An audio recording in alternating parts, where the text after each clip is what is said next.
benchmark 4 and 5. So let's take a look at the situation. You can see that I've got my t-shirt designed right there. That, this is because I'm a very creative person, and so I came up with a very creative t-shirt design. So this is what we're going to be using as my design. And let's look at some of the other stuff that I have found. I've also got these prices for the different items that I'm going to need to create my t-shirt.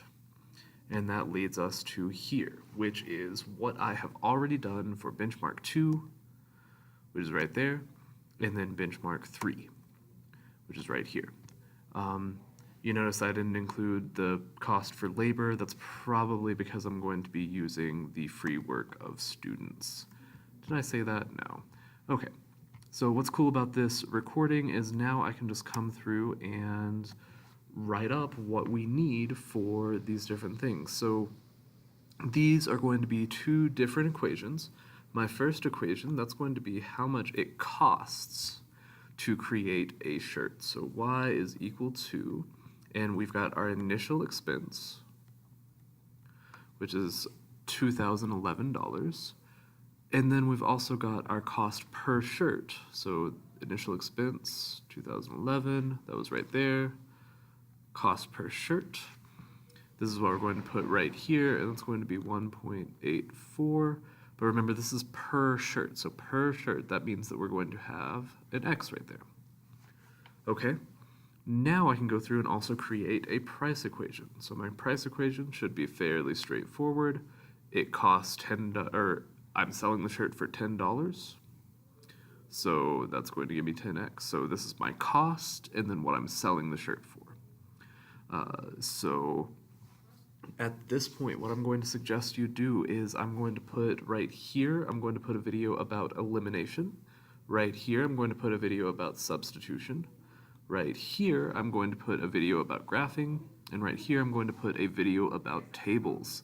So hopefully I know how to work YouTube enough to actually put those videos in there, and if I don't, I will make sure to include it in the comments.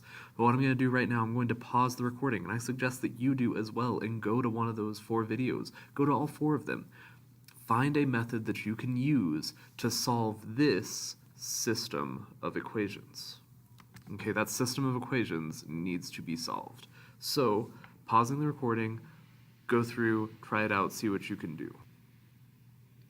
All right, so we're back. I went through and I solved this equation using one of those 4 methods, and the answer that I got was that x is going to be equal to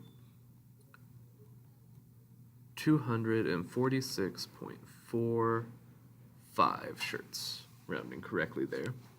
And that would mean that y is equal to 2,464.46. All right, so what's relevant about this is this means that X, that's going to be the number of shirts.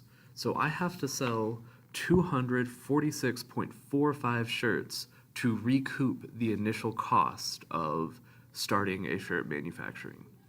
And then Y represents how much money